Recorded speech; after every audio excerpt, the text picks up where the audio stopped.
Aujourd'hui, on se retrouve pour le chapitre 7 et le dernier chapitre de JO de cette année, troisième, la France et l'Europe dans le monde. La problématique, en fait, elle est finalement assez simple, c'est quelles influences la France et l'Europe exercent-elles dans le monde. On va partir tout de suite sur l'influence géopolitique de la France et de l'Union européenne. Toujours cette notion de France et Union européenne. Alors, avant toute chose, l'arme atomique. La France, aujourd'hui, est la seule puissance qui possède un arsenal nucléaire au sein de l'Union européenne. Également, la France possède un certain nombre de bateaux avec sa marine nationale et il existe ce qu'on appelle les OPEX, opérations extérieures. Donc c'est des opérations, vous vous rappelez, qui ont lieu hors du territoire national. Il en existe qui se font en lien avec l'Union européenne, c'est le cas d'Atalante qui a lieu au large de la Somalie et en fait qui est là notamment une partie de l'océan Indien pour sécuriser les passages et limiter la piraterie et les trafics. De plus, la France, au sein de l'ONU, siège au Conseil de sécurité. Donc vous vous rappelez, il y a 5 États qui y siègent, la France, le Royaume-Uni, la Chine, la Russie et les États-Unis. Donc c'est un pouvoir important de décision, mais il n'y a pas que le pouvoir, ce qu'on appelle le hard power, il y a aussi le soft power, c'est-à-dire c'est exercer de la puissance sans forcément passer par la puissance militaire. Donc c'est le cas notamment avec des ONG, organisations non gouvernementales, ici Médecins sans frontières, qui dans le cadre de campagnes de vaccination et malheureusement parfois dans le cadre d'opérations sur place, là ici c'était la lutte contre Ebola, peuvent être mobilisés pour justement aider les populations sur place. Ne pas oublier également l'aide publique au développement, donc ce sont des aides qui sont octroyées en fait à des États en voie de développement. Également, si on regarde tous les petits points là, ce sont des territoires ultramarins en fait de l'Union européenne. Donc vous voyez, hein, l'Union européenne, on a des régions ultra-périphériques, vous voyez la Guyane, il en existe d'autres, hein, éventuellement espagnoles ou portugaises. Et en fait, la France, bah, si vous regardez, hein, territoire ultramarin, il en existe beaucoup. Et ça permet en fait aux États européens et français en fait d'avoir des positions un petit peu partout sur la planète. Et ça participe au rayonnement et à l'influence dans le monde. Le rayonnement culturel de l'Union européenne et de la France. Alors là, on va avoir une belle tartine à faire puisque la culture française s'exporte. Là, on retrouve un monument assez particulier, qui est le fameux Louvre d'Abu Dhabi. Donc, on est finalement à des milliers de kilomètres de Paris, et pour autant, on a un Louvre. Alors, on a des œuvres qui sont prêtées par le Louvre, le musée de Versailles, pour un Louvre finalement dans ces nouveaux États, aux Émirats arabes unis plus précisément. Et ça participe en fait à exporter les œuvres et la culture française. On ne peut pas parler de culture sans sites variés. Le Mont Saint-Michel qui dépasse le million de touristes tous les ans. Et on peut y inclure également le château de Versailles.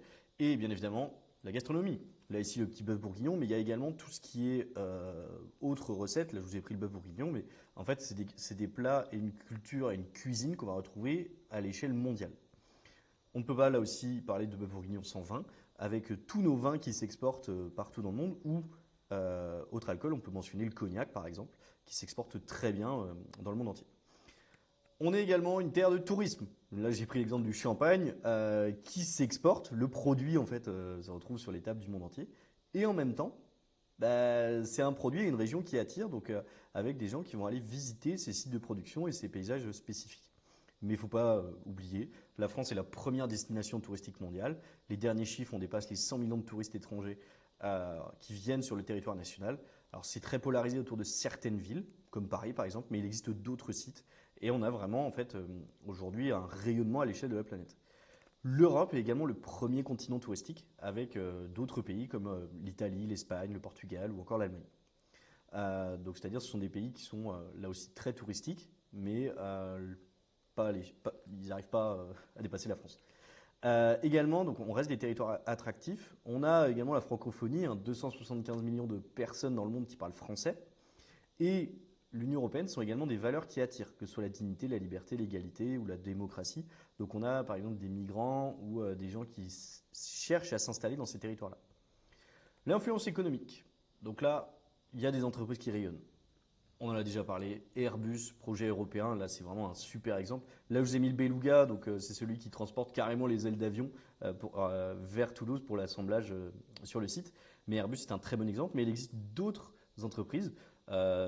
Total, donc là c'est dans le secteur de l'énergie. Volkswagen c'est l'automobile, donc il en existe d'autres. On peut prendre H&M par exemple, mais là gardez en tête que ça concerne surtout des firmes transnationales. Donc ce sont des entreprises qui exercent une activité à l'échelle de la planète et qui rayonnent, qui sont très connus. Vous allez dans un autre continent, vous arriverez à les trouver. Et ces différentes entreprises font qu'on a des IDE, investissements directs étrangers. Donc on a des entreprises parfois étrangères qui viennent s'installer en Europe et investir pour implanter leurs activités, par exemple. Malgré tout, là on vient de dire, ok, il y a une influence géopolitique, culturelle, économique. Là, il y a des grosses nuances à apporter. Pour la France, on a un solde commercial déficitaire, c'est-à-dire qu'on importe plus qu'on exporte.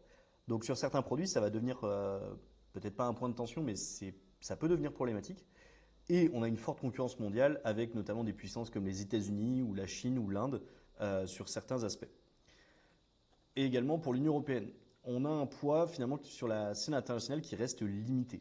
On le voit bien, que ce soit dans le conflit avec la Russie et l'Ukraine ou avec les États-Unis, on n'arrive pas à avoir un poids aussi important que ces puissances-là. Et on n'a toujours pas de défense commune. Ça, du point de vue de la géopolitique, auquel l'Union européenne peut arriver à plusieurs, mais il n'y a pas forcément une armée commune.